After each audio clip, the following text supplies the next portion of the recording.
آره جان. میگن اون شقایق مرادی، میگن شما با شقایق دوست نیستی؟ جان همه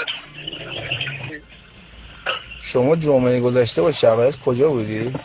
با شقایق کجا بودم؟ آره داداش. هیچ رفتم پارک دوری زدیم اومد. یه دوری زدی چون کش من بیام تو رو ببرم آزمایشگاه ببینم دختر منو کردی، اون وقت چیکارت کنم؟ آزمایشگاه؟ آره آزمایشگاه. آزمایشگاه چرا؟ بابا بیخیال.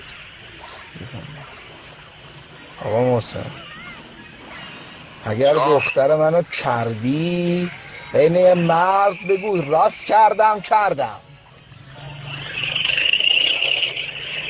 میشه تو یه مورد بگیم نامردیمو نکردیم؟ خب کردی، الان دختر من داره میگه کرده منو. تو اگه الان من بگم کردم خب میفتی کردنم. یعنی چی؟ یعنی میخوای بگی دختر من جنده است؟ شقایق به من همه چی رو گفت که شما رفتین بیرون، رفتین تو خونتون، بعد مثل این که بدون کاندوم کردیش. خسکشو دنده درست صحبت کن با دختر من چنده؟